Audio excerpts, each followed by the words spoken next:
ఆ వ్యక్తికి సంబంధించి అధికారులు అప్పటికే సంవత్సరం గడిచిపోయింది, ఆ వ్యక్తికి సంబంధించి ఏ ట్రాన్సాక్షన్స్ లేవు, కార్డ్ ట్రాన్సాక్షన్స్ లేవు, ఎక్కడ ఏటీఎం కార్డు స్వైప్ చేయడం కానీ డబ్బులు పే చేయడం కానీ ఫోన్పేలు గూగుల్ పేలు లాంటి వాటిల్లో లేదు, అంటే ఎక్కడా కూడా ఫోన్ సిగ్నల్స్ లేవు అంటే అనుమానించారు. బ్రతికుంటే ఎక్కడో చోట ఏదో ఒకటి దొరుకుతుంది కదా ప్రూఫ్, అంటే దొరకలేదంటే ఒకవేళ మరణించాడు అయి ఉండొచ్చు, కానీ భార్య వచ్చి కంప్లైంట్ ఇచ్చింది అంటే ఖచ్చితంగా ఇంకెవరన్నా శత్రువులు చేశారా, రౌడీ షీటర్ బ్యాక్గ్రౌండ్ ఉంది కాబట్టి ఒకవేళ ఏమైనా చేశారా అని చెప్పేసి అనుకున్నారు. తీరా చూస్తే సంవత్సరం తర్వాత ఒక్కసారిగా అతని ఫోన్ నుంచి సిగ్నల్ వచ్చింది. పోలీసులు ఆశ్చర్యపోయారు, ఎక్కడి నుంచి వచ్చింది సిగ్నల్ అని వెతుక్కుంటూ వెళ్ళారు. ఆ యువత ఉండేటువంటి ప్రాంతానికి దగ్గరలోనే సిగ్నల్ వచ్చింది. తీరా చూస్తే ఆ ఫోన్ రోహిత్ అనే వ్యక్తి చేతిలో కనిపించింది. ఆ యువతి గతంలో అగ్రిమెంట్ చేసుకుంది విజయ్ అనే వ్యక్తితో తన భర్తను చంపడానికి. కానీ సంవత్సరం తర్వాత తన భర్త మీద మిస్సింగ్ కంప్లైంట్ ఇచ్చిన సంవత్సరం తర్వాత పోలీసులకు సిగ్నల్ వస్తే వాళ్ళు వెళ్ళి సెర్చ్ చేస్తే రోహిత్ అనే వ్యక్తి దగ్గర ఆ ఫోన్ కనిపించింది. అప్పుడు అతన్ని విచారిస్తే అసలు విషయం బయటపడింది. ఆ రోహిత్ అనే వ్యక్తి దగ్గర ఆ యువతి భర్త ఫోన్ ఉంది. ఆ ఫోన్ని ఆ యువతే అతనికి ఇచ్చింది. వీళ్ళిద్దరూ ఆ 28 ఏళ్ల యువకుడితో ఈ 34 ఏళ్ల పెళ్ళైన మహిళ అక్రమ సంబంధాన్ని నడుపుతుంది. ఇది ఎన్నో ఏళ్లుగా నడుస్తుంది, అంతకు ముందు నుంచే నడుస్తుంది ఇదంతా కూడా. అలాగే భర్త చనిపోయిన తర్వాత ఆ భర్తకి సంబంధించిన ఫోన్ అతనికి ఇచ్చింది. ఆ భర్త ఆటోని అమ్మేసింది. అలాగే ఈ రోహిత్ అనే వ్యక్తి ఎవరైతే 28 ఏళ్ల బాయ్ ఫ్రెండ్ ఉన్నాడో ఆ పెళ్ళైన మహిళకి అతని మీద కూడా కేసులు ఉన్నాయి. అతను కూడా ఒక రౌడీ షీటర్ అంటూ తెలుస్తోంది. అతని మీద కూడా హత్యకు సంబంధించి ఆయుధాలు కలిగి ఉన్నాడనే కేసులు గతంలోనే ఉన్నట్లుగా తెలుస్తోంది. అతన్ని విచారిస్తే అసలు విషయం బయటపడింది. తనకి ఆ మహిళకి మధ్య ఒక అక్రమ సంబంధం, అనైతిక సంబంధం ఉందని, ఈ నేపథ్యంలో చాలాసార్లు భర్తతో గొడవలు జరిగాయని ఆ యువతికి, భర్త పీడ విరగడ చేసుకునేందుకు, భర్తను అడ్డు తొలగించుకునేందుకు ఆ యువతి ఈ రోహిత్ అనే వ్యక్తి యొక్క ఫ్రెండ్ విజయ్కి 50,000 డబ్బులు ఇచ్చింది. ఆ విజయ్ వెళ్ళి తన భర్తను అత్యంత దారుణంగా హత్య చేసి ఆ బాడీని డ్రైనేజ్లో పడేశాడు. ఇది జరిగిన కథ. ప్రేమించి పెళ్లి చేసుకున్నటువంటి యువతి కాదన్నా సరే, అందరూ వద్దన్నా సరే, 15 ఏళ్ల వయసులో పెళ్లి చేసుకొని 3 పిల్లలను కని కాపురం చేస్తున్న యువతి ఓవైపు తనకంటే 7 ఏళ్ళు చిన్నవాడైనటువంటి యువకుడితో ఈ అక్రమ సంబంధం, అనైతిక సంబంధం పెట్టుకోవడం, భర్త ప్రశ్నించాడని భర్త ప్రాణాలు తీయడం, సుపారీ ఇచ్చి 50,000 డబ్బులు ఇచ్చి సుపారీ ఇచ్చి భర్త ప్రాణాలు తీయించడం, భర్త చనిపోయిన తర్వాత ఆ ఫోన్ ప్రియుడికి ఇవ్వడం, భర్తకు సంబంధించిన వెహికల్స్ అన్నీ అమ్మేసుకోవడం, ఇంతకంటే దారుణం ఇంకేమైనా ఉంటుందా? పోలీసులు పాపం ఈ భార్య చాలా అమాయకురాలు అనుకున్నారు. భర్త మిస్ అయ్యాడంటూ కంప్లైంట్ ఇస్తే పోలీసులు వెతికారు, అన్ని విధాల ప్రయత్నాలు చేశారు. కానీ సంవత్సరం తర్వాత ఫోన్ సిగ్నల్ వస్తే కానీ తెలియలేదు ఆ యువతి బాయ్ ఫ్రెండ్ దగ్గర ఆ ఫోన్ ఉందని, అసలు వీళ్ళిద్దరి మధ్యలో ఈ రిలేషన్ ఉందని, ఆ యువతే తన భర్తను సుపారీ ఇచ్చి అత్యంత దారుణంగా హత్య చేయించింది అని. ఇలాంటి ఘటనలు మనం సమాజంలో అనేకం చూస్తున్నాం. ఎందుకు ఇన్ని దారుణాలకు పాల్పడాల్సిన అవసరం ఏమొచ్చింది? నిజంగా భర్తలతో కలిసి ఉండడం ఇష్టం లేకపోతే చెప్పేసి వెళ్ళిపోవచ్చు కదా, మాకు ఇష్టం లేదు, మా జీవితం మేము చూసుకుంటాం.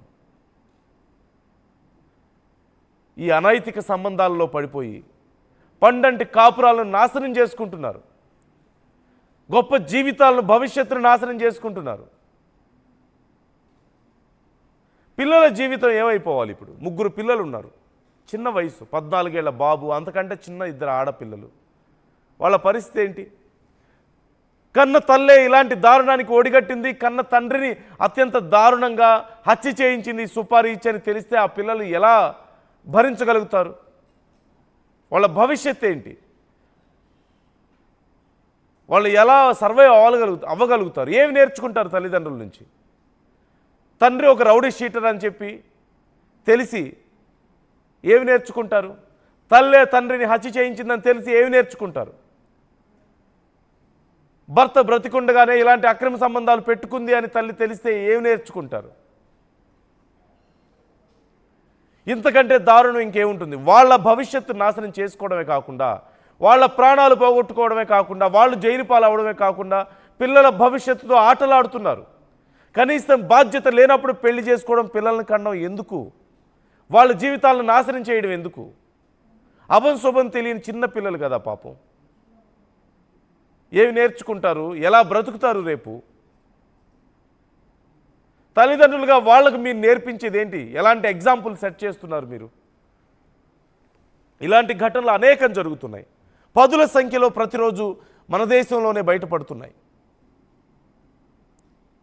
కొన్ని కేసులు వెంటనే సాల్వ్ అవుతున్నాయి, కొన్ని ఇలా సంవత్సరం తర్వాత 2 సంవత్సరాల తర్వాత సాల్వ్ అవుతున్నాయి. మొన్న మనం చూసాం, తెలంగాణలో కూడా ఇలాంటి కేసే ఒకటి చూసాం. భర్తని అత్యంత దారుణంగా హత్య చేయిస్తే కొన్నేళ్ల తర్వాత అది బయటపడింది. కొన్నేళ్ల తర్వాత అది కూడా ఆ గ్యాంగ్ ఒక గంజాయి కేసులో అరెస్ట్ అయితే పోలీసులు ఆ గ్యాంగ్కి సంబంధించినటువంటి ఎవరైతే హత్య చేశారో సుపారీ తీసుకొని వాళ్ళ ఫోన్లు చెక్ చేస్తే అందులో ఒక వీడియో దొరికింది. ఒక వ్యక్తిని అత్యంత దారుణంగా కొట్టి చంపి అతన్ని కాల్ చేసినటువంటి వీడియో ఒకటి దొరికింది. అక్కడి నుంచి ట్రేస్ చేస్తే తెలిసింది, ఎన్నో ఏళ్ల క్రితం ఒక మహిళ తన భర్త కనిపించడం లేదంటూ పెట్టిన కేసు బయటకు వచ్చింది. అక్కడ లింక్ మ్యాచ్ అయింది.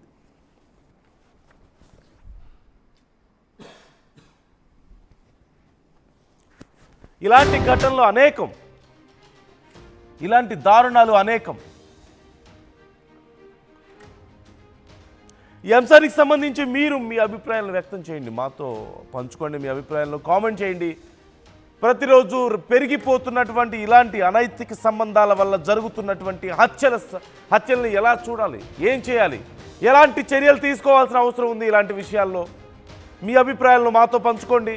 ప్రస్తుతం ఆ యువతి తన బాయ్ ఫ్రెండ్ ఇద్దరు కూడా ఊచలు లెక్క పెడుతున్నారు జైల్లో. భర్తను అత్యంత దారుణంగా హత్య చేశారు. పిల్లల పరిస్థితి అగమ్య గోచరంగా ఉంది. ఎక్కడా కూడా వాళ్ళ పిల్లల రిలేటివ్స్ కానీ వాళ్ళ బంధువులు కానీ ఎవరు కూడా పిల్లల్ని యాక్సెప్ట్ చేయడం లేదంటూ తెలుస్తోంది. ఆ పిల్లల పరిస్థితి ఏంటి ఇప్పుడు? బాధ్యతాయుతమైనటువంటి పౌరులుగా ఏం ఎగ్జాంపుల్ సెట్ చేస్తున్నారు? బాధ్యతాయుతమైన తల్లిదండ్రులుగా ఎలా నిలుస్తున్నారు తన పిల్లలకి? ఆ తల్లి కానీ తండ్రి కానీ. ఈ విషయాల మీద మీ అభిప్రాయాలు మాతో పంచుకోండి, కామెంట్ చేయండి.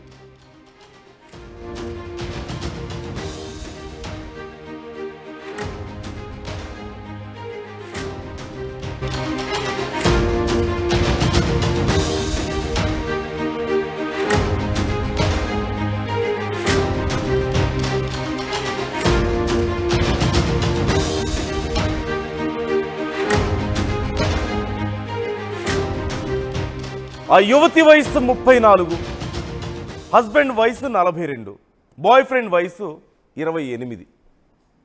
ఈ పాటికే మీలో చాలామందికి అర్థమై ఉంటుంది ఏం జరిగిందో. నేను దేని గురించి చెప్పబోతున్నాను. It's most unfortunate time. ఇలా ఒక సమాచారం తెలిస్తే, ఈ కొద్దిపాటి సమాచారంతోనే కథ మనకు అర్థమైపోతుందంటే ఎంత దారుణమైన పరిస్థితులు బయట ఉన్నాయో, ఎన్ని ఘోరాలు ఇలాంటివి జరుగుతున్నాయో మనకు అర్థమవుతుంది కదా. ఇదొక మరొక దారుణమైనటువంటి క్రైమ్ కథా చిత్రం. ఒక మాటలో చెప్పాలంటే సినిమాని మించిపోయేటువంటి ట్విస్ట్లు, క్షణక్షణం ఉత్కంఠ కలిగించేటువంటి బాధాకరమైనటువంటి కోణాలు. ఒక భార్యాభర్తలు ఉన్నారు. సోనియా ఆ యువతి పేరు. అలీపూర్కి చెందిన మహిళ, ఢిల్లీకి దగ్గరలో. అలాగే తన భర్త ప్రకాష్ 42, అతని వయసు. ప్రీతం ప్రకాష్, ఈ యువతి 34 వయసు. వీళ్ళిద్దరూ ప్రేమించి పెళ్లి చేసుకున్నారు. చాలా చిన్న వయసులోనే పెళ్లి చేసుకున్నారు. 15 ఏళ్ల వయసు ఆ యువతికి పెళ్ళయ్యే సమయానికి ఊర్లో కాదన్నారు, పెళ్ళికి ఒప్పుకోమన్నారు. లేదు నేను ఖచ్చితంగా ఇతన్ని పెళ్లి చేసుకుంటానని ఊర్లో అందరినీ బెదిరించి ఎదిరించి పారిపోయి పెళ్లి చేసుకున్నారు. సరే పెళ్లి చేసుకున్నారు కదా, సంతోషంగా ఉన్నారు అనుకున్నాం. వాళ్ళకి 3 పిల్లలు. ఈ ఘటన జరిగే సమయానికి 16 ఏళ్ల అబ్బాయి, మరొక 2 అమ్మాయిలు కూడా ఉన్నారు.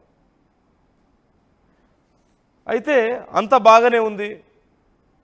ఓవైపు పెళ్లి తర్వాత జరిగిందో పెళ్లికి ముందు నుంచి ఉందో తెలియదు, కానీ తన భర్తకి రౌడీ షీటర్ బ్యాక్గ్రౌండ్ ఉంది.